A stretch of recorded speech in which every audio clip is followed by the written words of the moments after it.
Bismillahirrahmanirrahim. Assalamualaikum warahmatullahi ta'ala wabarakatuh. Alhamdulillahi rabbil alamin. Wassalatu wassalamu ala ashrafil anbiya wal mursalin wa ala alihi wa sahbihi ajma'in. Qala rabbi shrah li sadri wa yassir li amri wa ahlul 'uqdatam min lisani yafqahu qawli.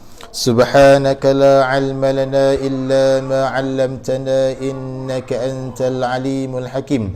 Wala hawla wala quwwata illa billahil aliyil azim. Rabbi yassir wa la tu'assir ya karim. Rabbi yassir wa la tu'assir ya karim. Rabbi tammim bil khair. Alhamdulillah, pertama sekali sama-sama kita bersyukur kepada Allah Subhanahu wa taala kerana dengan limpah kurnianya dapat sama-sama sekali lagi pada petang ini kita bertemu secara live untuk meneruskan ulang kaji buku Tahsin Tajwid. Untuk mengulang kaji buku Tahsin Tajwid. Baik, tuan-tuan, puan-puan, muslimin, muslimat yang dirahmati Allah sekalian, yang mana yang berminat untuk mendapatkan buku Tahsin Tajwid, bolehlah order, order daripada Shopee. Link saya telah bagi dah itu, ataupun tuan-tuan dan puan masuk dalam Shopee dan type Tahsin Tajwid dan carilah search, dia akan naik gambar macam ni lah. Baik, harga dia lebih kurang 45 ringgit kalau tak silap saya, dalam 45 ringgit macam tu. Baik,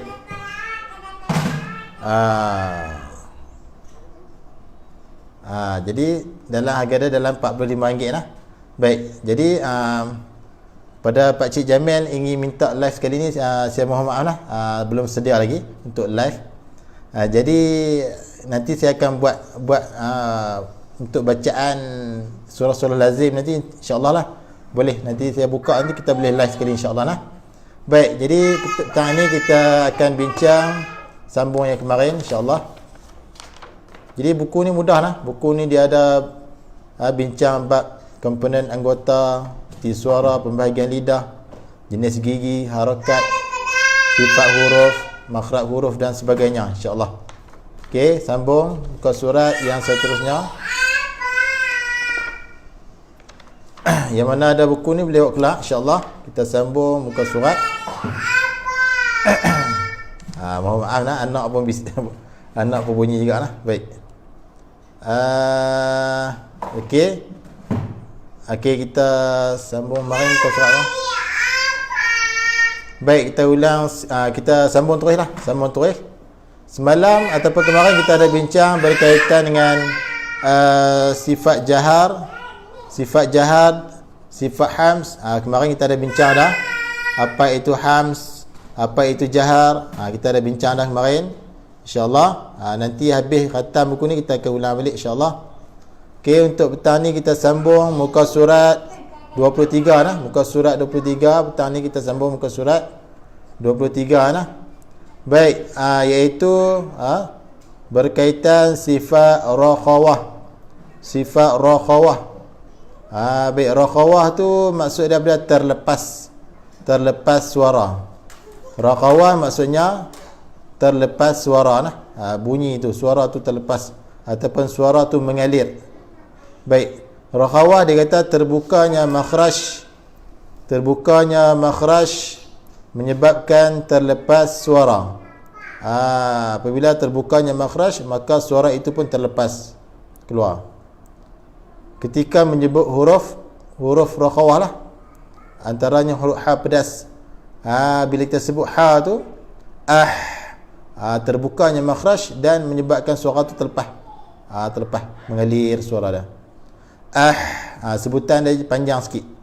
Sebutan dia panjang sedikit lah. Huruf kha pun sama juga. Makhraj dia terbuka dan menyebabkan suara terlepas ketika menyebut huruf tu. Jadi rakhawah ni maksudnya mengalir suara ataupun terlepas suara, bunyi tu. Okey, lawannya adalah syiddah. Lawan bagi sifat rakhawah adalah syiddah.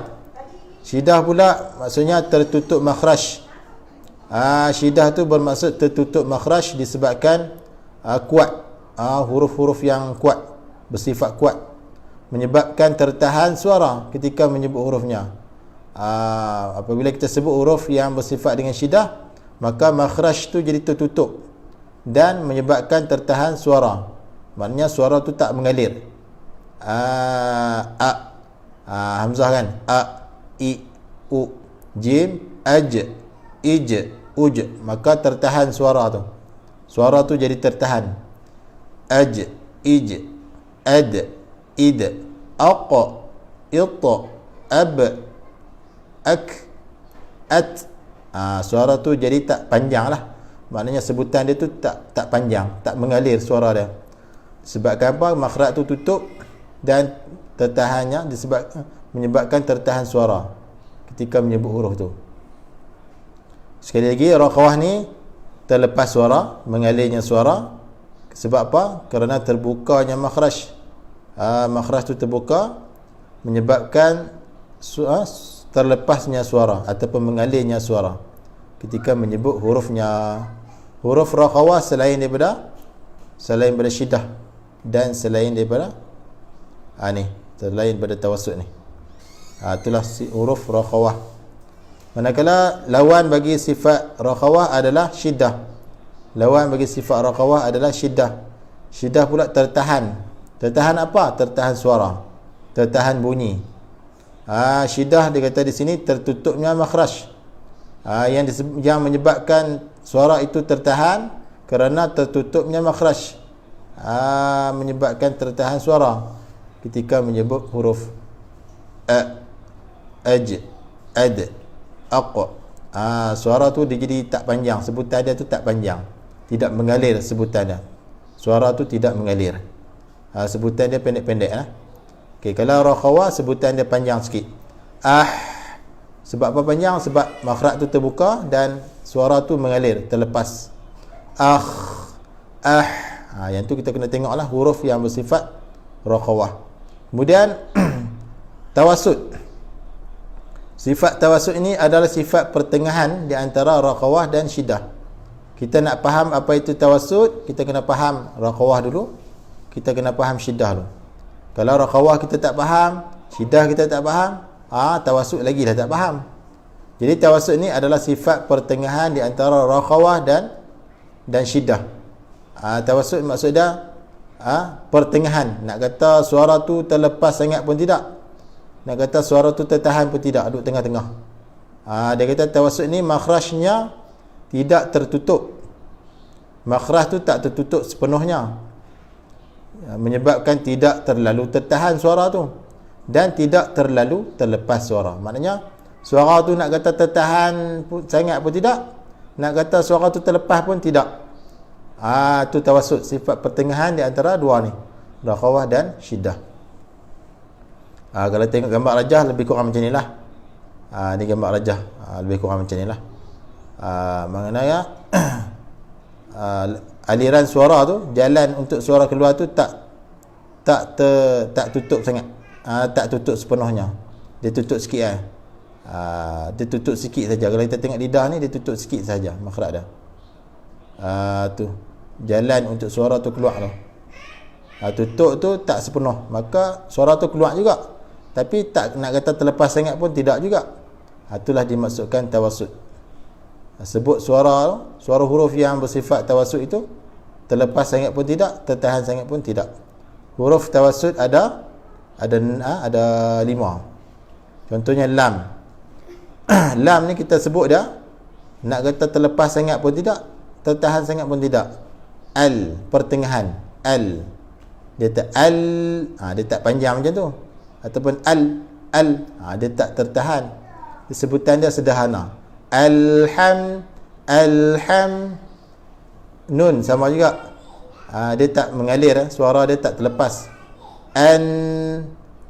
Ataupun tertahan, tak mau, dia nak pertengahan. Pertengahan suara dia nak kata mengalir sangat pun tidak, nak kata tertahan pun tidak. An'am, siratal ladzina an'am, dia pertengahan lah. Okey, yang lain pun sama jugalah. Ain, mim dan ra. Kemudian ni di sini dia buat ni lah, dia buat macam apa? macam jadual lah, jadual. Huruf hamas, yang ni huruf hamas ada berapa? Huruf apa? Jahar ni. Hijah ni huruf jahar. Semua ni huruf jahar. Syiddah, ni huruf syiddah. Syiddah. Yang ni huruf tawassut. Merah ni. Ni raqawah, raqawah.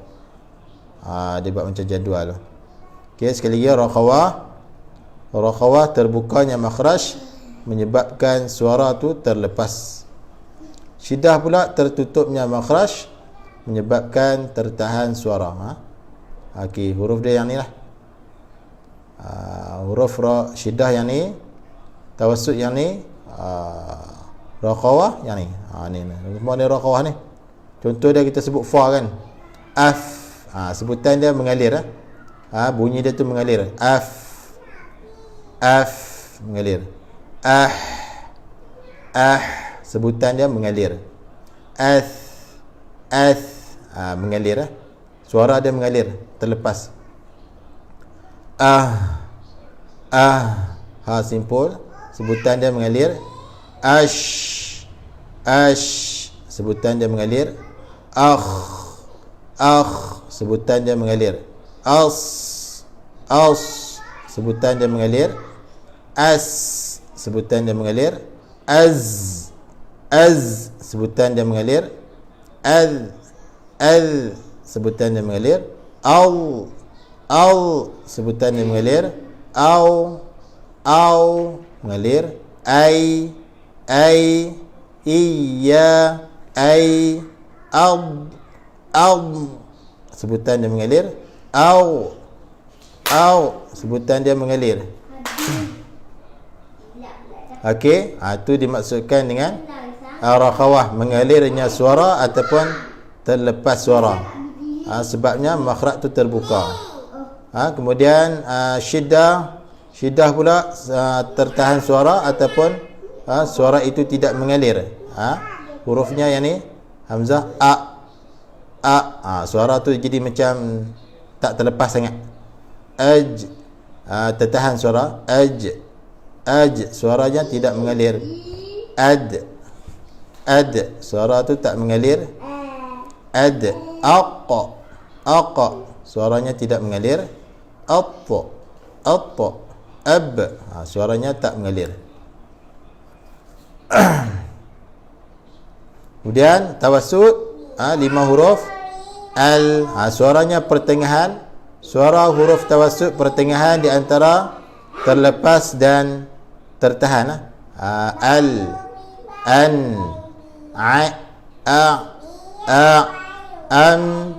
am, ar. Jadi tawassut ni sifat pertengahan.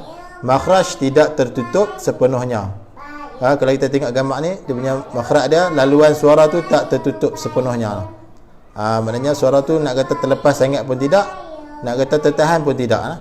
Tawassut makhraj tidak tertutup sepenuhnya, menyebabkan tidak terlalu tertahan dan tidak terlalu terlepas suara. Tu. Okey. Okey, seterusnya muka surat sebelah. InsyaAllah kita bincanglah pelan-pelan insyaAllah. Baik, di sini dia buat jadual lah. Dia buat jadual jahar, hams. Baik, hams maknanya terlepas angin dan terlepas suara. Kemudian terlepas angin dan tertahan suara. Tertahan angin dan tertahan suara.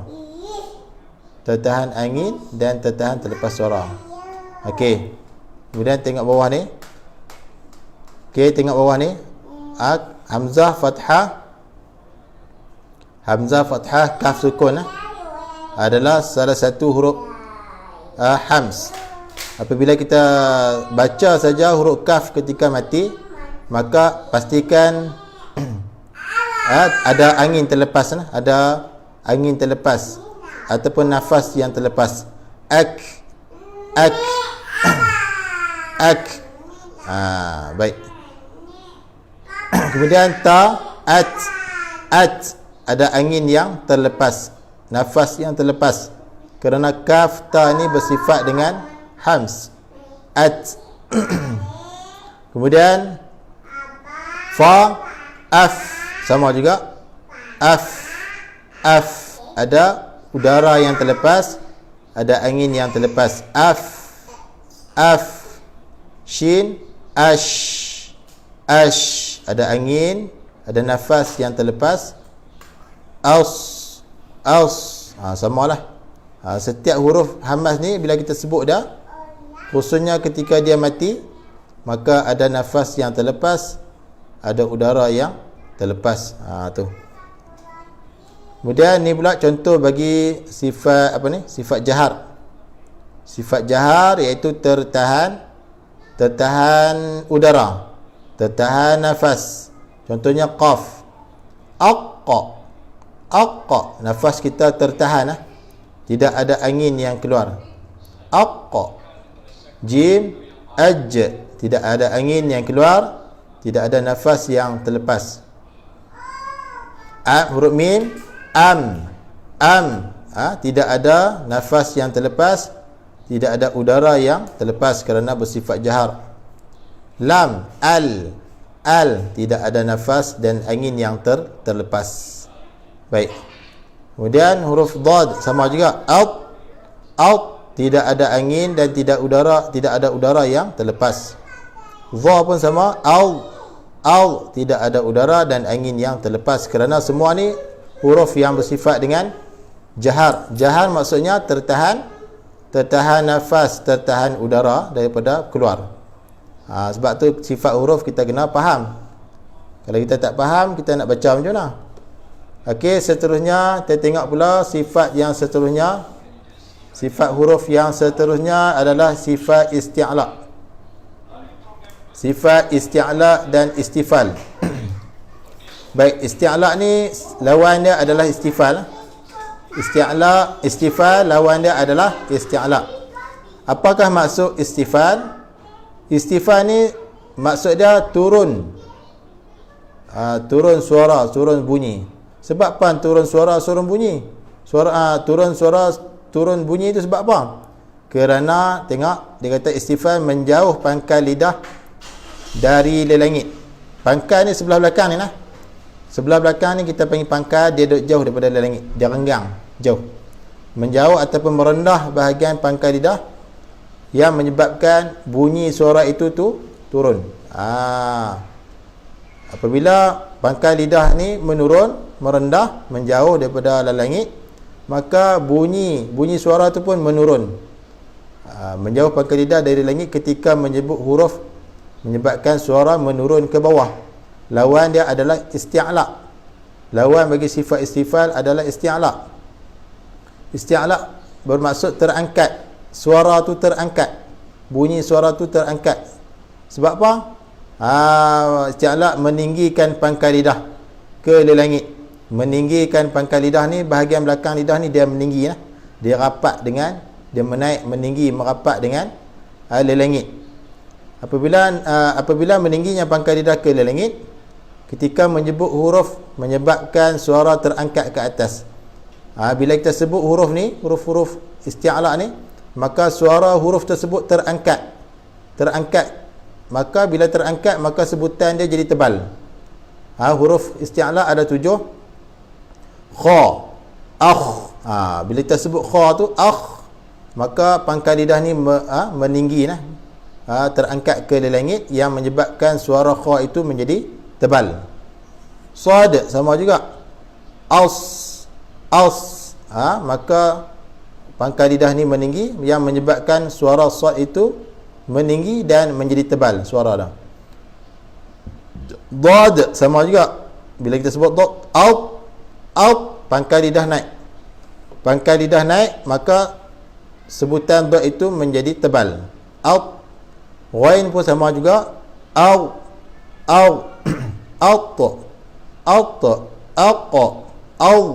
baik, 7 huruf ni apabila kita mati, apabila kita baca dah tak kira lah sama ada mati ke, hidup ke, berbaris ke. Maka apabila kita sebut dah pangkal lidah ni meninggi ke lelangit.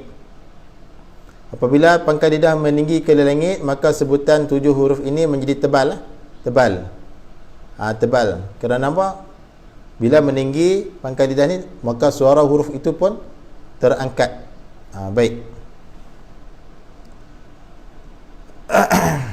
Baik. Kemudian di bawah ni dibuat jadual lah, macam tadilah jadual. Jadual dah. Huruf jahar yang ni, semua ni huruf jahar. Okey, yang biru ni huruf hams. Yang ni huruf syiddah. Yang ni huruf rakhawah. Yang ni huruf tawassut. Tu. Okey. Kemudian yang titik-titik ni isti'la. Ni dia buat titik ni, ta, qaf isti'la, ghain titik ni kuning ni isti'la, dad, ta, dha, sad, ghain, kha, semua ni huruf isti'la. Okey. Sekali lagi dia kata istifal bermaksud pangkal lidah tu diturunkan dari lelangit. Istifal bermaksud pangkal lidah diturunkan dari lelangit. Nampak tak pangkal lidah ni dijauhkan, diturunkan daripada lelangit, menyebabkan suara menurun ke bawah. Bila pangkal lidah tu menurun, maka suara pun turun lah. Suara pun turun, jadi nipis sebutan dia. Isti'la pula, baik, isti'la pula meninggikan pangkal lidah ke lelangit. Meninggikan pangkal lidah ke lelangit menyebabkan suara terangkat ke atas. Bila pangkal lidah meninggi ke langit, suara pun tinggilah, maka sebutan dia jadi tebal. 7 huruf ni bila kita baca dah jadi tebal. Okey. Okey, seterusnya okey, seterusnya sifat yang seterusnya adalah sifat itbaq. Itbaq dan infitah. Sifat itbaq dan infitah. Baik, infitah ni bahasa Arab juga. Lawan dia adalah itbaq, bahasa Arab juga. Infitah maksud dia buka. Buka suara ataupun bunyi. Kemudian itbaq maksudnya himpit, himpit suara. Infitah iaitu menjauhkan. Infitah maksudnya menjauhkan tengah lidah. Menjauhkan tengah lidah dari lelangit ketika menyebut huruf, dan melepaskan suara dengan lapang dan terbuka. Maksudnya suara tidak terhimpit. Infitah ni bahagian tengah lidah ni dia rapat dengan lelangit keras. Yang kata infitah ni astagfirullahalazim, bukan silap. Yang kata infitah ni tengah lidah ni dia jauh, dia menjauh. Tengah lidah tu daripada lelangit dia jauh, dia turun bawah sikit. Ni kalau ikut tu lidah ni kena turun sikit lagi ni. Ni biasalah dia lukis kan. Baik, kalau ikut tu tengah lidah ni dia turun sikit. Menjauh tengah lidah dari lelangit ketika menyebut huruf dan melepaskan suara dengan lapang dan terbuka. Maksudnya suara tu tidak terhimpit, yang menyebabkan suara dia jadi nipis. Patutnya tengah lidah ni turun sikit. Gambar ni dia lukis kurang tepat sikit. Sepatutnya tengah lidah ni turun sikit. Okey, lawan sifat infitah adalah itbaq. Itbaq ni maksud dia meninggikan tengah lidah, meninggikan tengah lidah ke lelangit. Meninggikan tengah lidah ke lelangit. Bila ketika menyebut huruf yang menyebabkan suara terhimpit antara kedua-duanya. Yang kata itbaq ni tengah lidah ni dia rapat dengan lelangit keras. Bila rapat maka ada sedikit sangat ruang. Bila kita sebut huruf ni, maka sebutan dia tu terhimpit. Suara huruf ini dia jadi terhimpit. Bila terhimpit maka jadi tebal lah. Sa, da, ta, za, as, at, al. Maka jadi sebutan dia jadi tebal lah. Sebab apa? Sebab tengah lidah ni dia rapat sangat dengan lelangit keras, yang menyebabkan laluan suara tu jadi sempit, maka sebutan dia pun jadi sempit. Tu dia maksud itbaq lah, meninggikan tengah lidah ke lelangit. Infitah menjauhkan tengah lidah dari lelangit.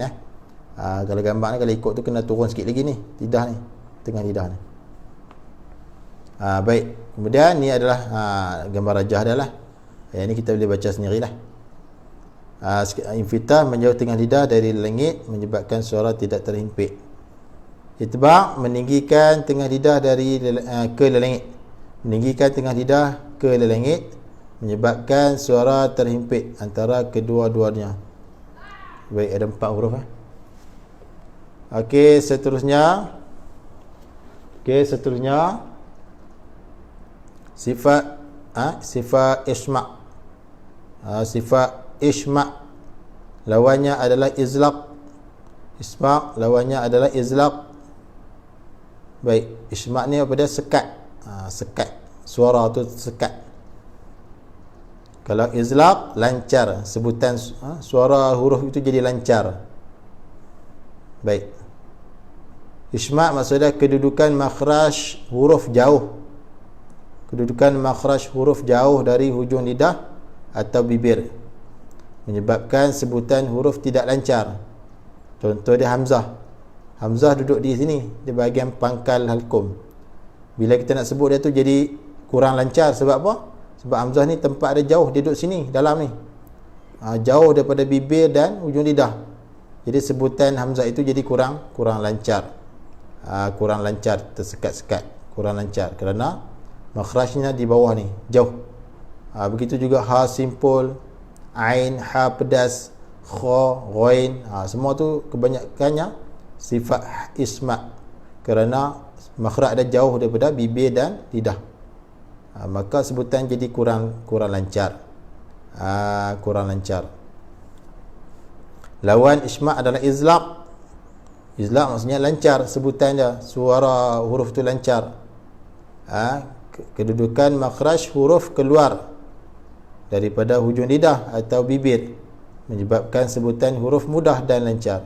Contohnya fa makhrajnya di bibir, ra makhrajnya di hujung lidah, mim makhraj dari bibir, nun hujung lidah, lam hujung lidah, ba bibir. Maka sebutan huruf ni menjadi mudah kerana huruf-huruf ini makhrajnya di bibir dan hujung lidah.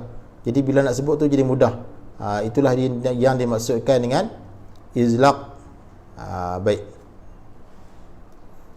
Kemudian ada sedikit catatan daripada saya ambil daripada guru.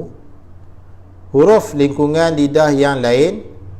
Baik, yang kata huruf lidah tu bukan ra, bukan nun, bukan lam saja, banyak lagi huruf lidah ni.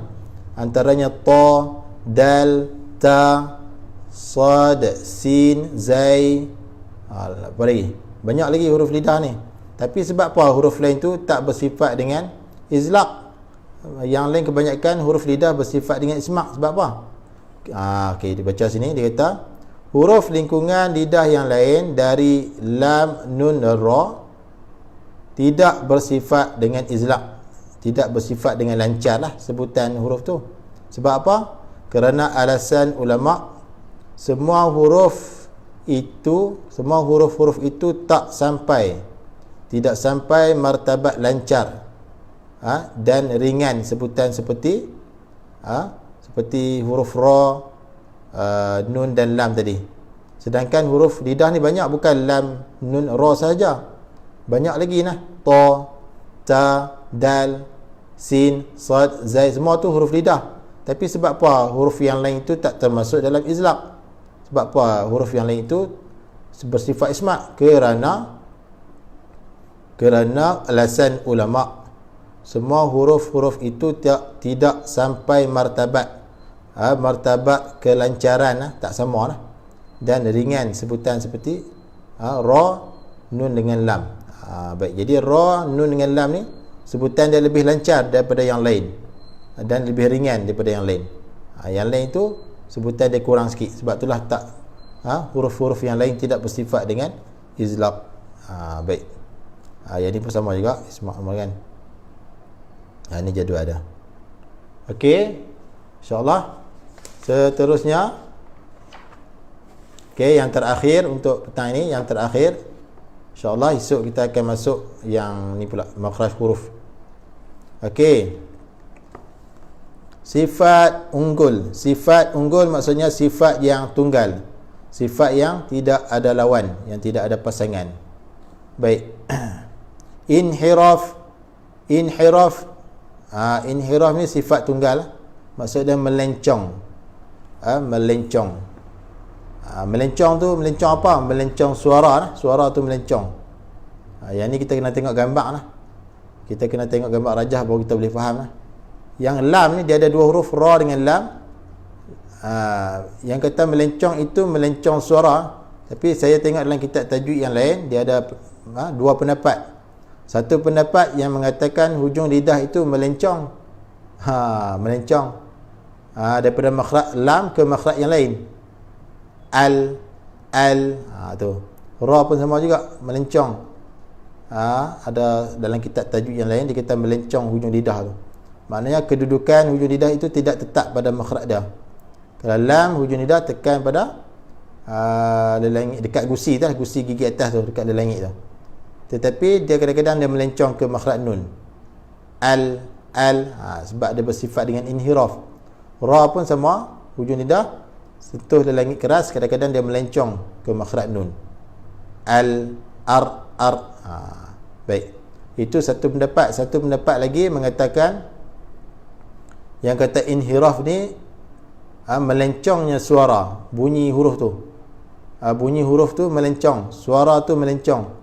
Apabila lam kita hujung lidah kita tekan pada gusi tu ataupun lelangit keras tu, maka suara tu pun laluan suara itu tersekat dan suara itu pun mengalir ke tepi kanan, sama ada kanan ataupun ke tepi lidah, kanan ataupun ke kiri lidah.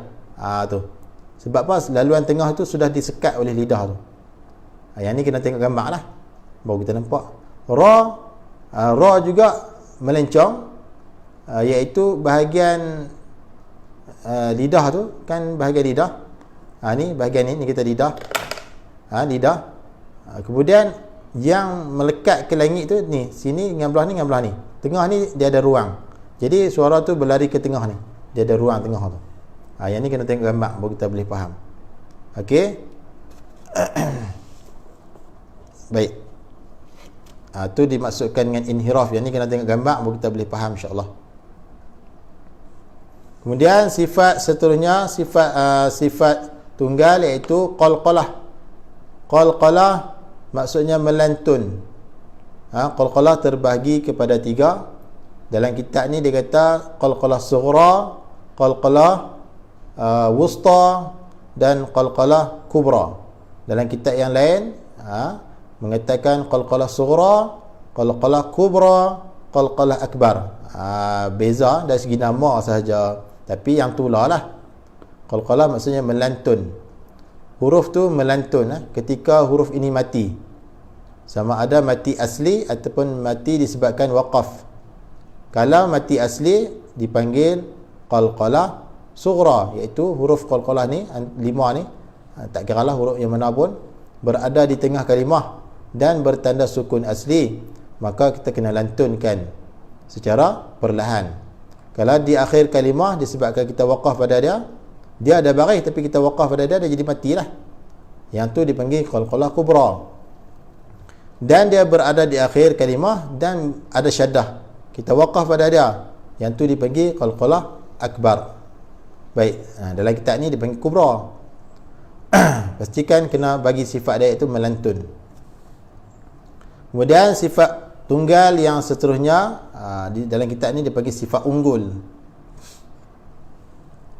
Sifat tunggal yang seterusnya adalah istitalah. Istitalah bermaksud apa? Memanjang makhraj dad itu. Memanjang lah. Makhraj dad itu di mana? Sepanjang tepi lidah, daripada permulaan lidah, pangkal lidah ke hujung lidah, ke makhraj lam tu lah. Pastikan memanjang. Ghairil maghdubi alaihim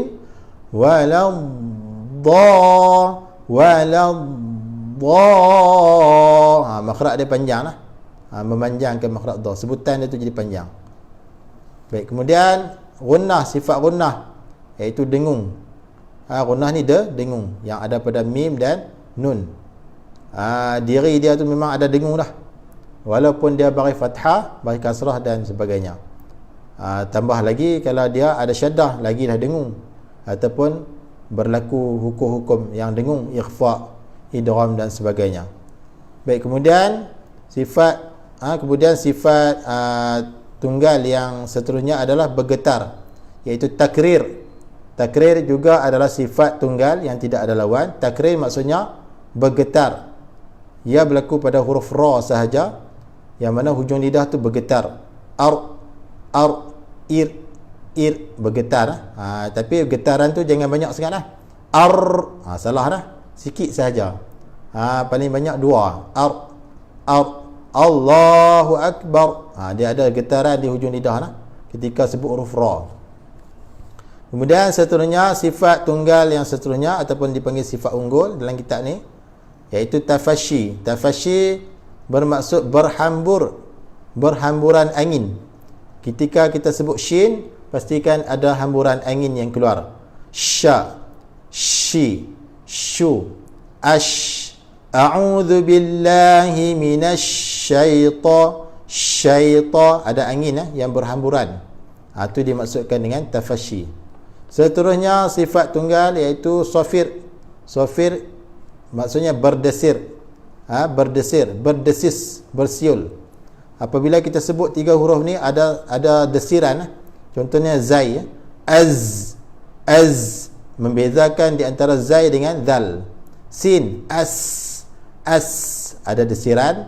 Membezakan sin dengan tha. Tha dan sad. Sad pun ada desiran. Als. Bunyi desirannya tu. Pastikan kita baca 3 huruf ni ada desiran. Kemudian sifat yang terakhir iaitu lin. Lin maksudnya lunak, lembut. Kita membacanya dengan lembut. Dia ada 2 huruf, waw dan ya. Waw dan ya, iaitu waw sukun, ya sukun. Sebelumnya ada baris atas. Itu lin. Kita baca tu mesti lembut lah. Okey, ni sebagai jadual lah. Kita boleh rojok lah tengok jadual ni. Hams huruf dia banyak ni. Izlaq ni. Qalqalah, syiddah, tawassut, isti'la. Dan kita boleh rojok lah jadual ni insya-Allah. Baik tuan-tuan dan puan sekalian, jadi untuk live time ni sekadar ini dulu. Insya-Allah esok kita akan sambung bahagi ni surat 29 lah. Pelajaran yang ketiga berkaitan dengan makhraj huruf insya-Allah. Sekali lagi, sesiapa yang ingin mendapatkan buku ni sebagai rujukan, bolehlah order daripada Shopee. Link saya bagi hari itulah.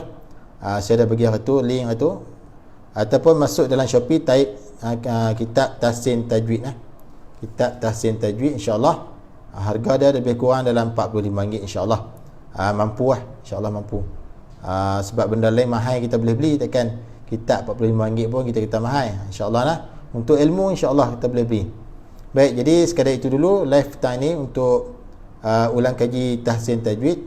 Mudah-mudahan apa yang telah saya kongsikan sebentar tadi tuan-tuan dan puan-puan faham dan dapat amalkanlah dalam bacaan seharian insyaAllah. InsyaAllah panjang umur, esok kita jumpa lagi dalam Tahsin Tajwid. Jam lebih kurang pasang antara pukul 5 hingga pukul 6 insyaAllah. Baik, jadi yang baik itu daripada Allah Subhanahu Wa Taala, yang kurang itu daripada kelemahan diri saya sendiri. Minta tolong share dan minta tolong subscribe ataupun langgan pada YouTube channel saya insyaAllah, sebagai tanda sokongan anda kepada majlis ilmu ni insyaAllah. Baik, jadi saya sudahi dengan lafaz Assalamualaikum warahmatullahi wabarakatuh.